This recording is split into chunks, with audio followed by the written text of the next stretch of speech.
करते हैं board paper 2016 से क्वेश्चन नंबर 15। तो इस क्वेश्चन के अंदर कह रहा है if the ratio of the sum of first n terms of two APs is 7n + 1 ratio 4n + 27, find the ratio of their mth terms. तो यहाँ पे गिवन दिया हुआ है कि जो सम ऑफ nth टर्म का जो रेशियो है इसको हम मान लेते हैं कि लेट Sn और Sn डैश ये रेशियो है सम का। तो ये है 7n + 1 और 4n + 27 और ये गिवन है और इसको हम मान लेते हैं कि ये इक्वेशन 1 है। तो अगर हम इसको सॉल्व करें तो यहाँ पे ये हो जाएगा Sn का जो फॉर्मूला है, Sn और Sn डैश का जो फॉर्मूला है हो जाएगा n/2 और 2a1 + n-1 × d। अब इसी तरीके से n/2 और 2a1 dash + n-1 d dash, क्योंकि यहाँ पे जो Sn डैश है इससे हम डैश से हम डिनोट कर रहे हैं इसको, तो इसीलिए हमने ऐसा लिखा। तो n/2 और n/2 ये कैंसिल हो जाएगा। अब यहाँ पे जो ये वैल्यूज़ हैं न्यूमरेटर के अंदर, ये है 2a1 + n-1 और d, और इसी तरीके से जो नीचे है ये है 2a1 dash + n-1 d dash. तो अब हम क्या करेंगे, यहाँ पे 2 से पूरे मतलब इक्वेशन को न्यूमरेटर और डिनोमिनेटर को डिवाइड कर देंगे। तो ये आ जाएगा a1, क्योंकि अगर इसके नीचे हम 2 पुट करेंगे तो 2 से 2 कैंसिल हो जाएगा, तो सिर्फ a1 बच जाएगा और इधर आ जाएगा n-1/2 और d। इसी तरीके से अगर हम नीचे को अगर हम करें तो ये हो जाएगा a1 डैश + n-1/2 और d डैश। तो क्योंकि अब अगर a1 है इसके आगे 2 नहीं है, 2 से हमने डिवाइड कर दिया, तो यहाँ पे जो ये रेशियो था एक्चुअली में ये Sn और Sn डैश था।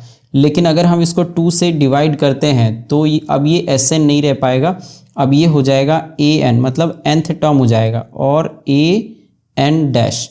तो ये टर्म हो गया। अब इसको हम मान लेते हैं कि ये हमारा इक्वेशन 2 है।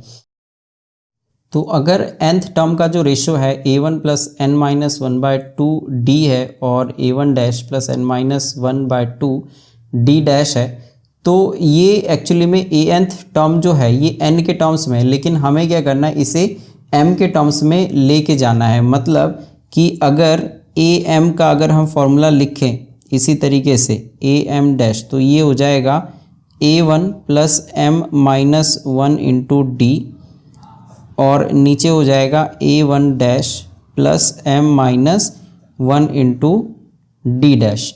तो यहाँ पे जो ये n-1/2 है और जो m-1 है, क्योंकि ये mth टर्म है, अभी n से हम m में जा रहे हैं, एक वेरिएबल से दूसरे वेरिएबल में जा रहे हैं।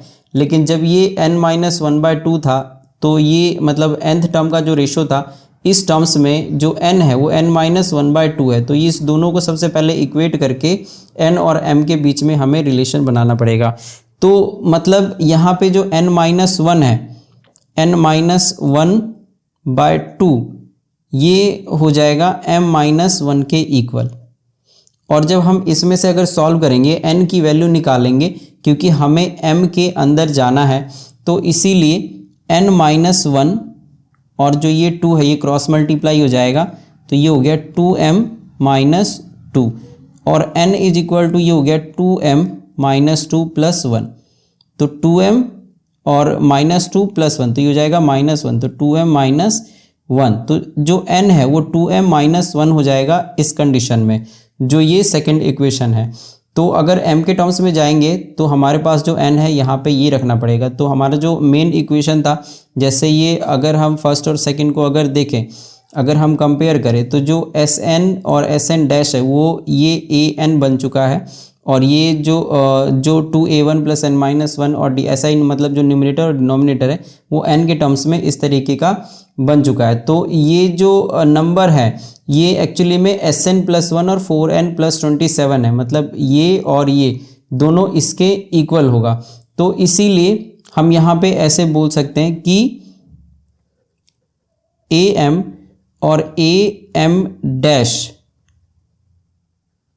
a1 plus m minus 1d और a1 dash plus m minus 1d dash जो है ये 7n प्लस 1 और 4n प्लस 27 के फॉर्म का होगा, क्योंकि अब ये m के टर्म्स में है और ये n के टर्म्स में है, तो जो n है वो 2m माइनस 1 है, मतलब हमें इस n को भी m के टर्म्स में लेना पड़ेगा।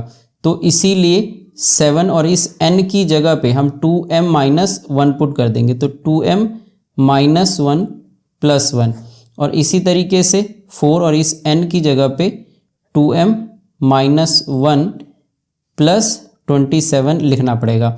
अब ये हो जाएगा 7 2 ज़ा 14 m माइनस 7 प्लस 1 और 4 2 ज़ा 8m माइनस 4 प्लस 27, तो ये हो गया 14m माइनस 6 और नीचे हो जाएगा 8m प्लस 23।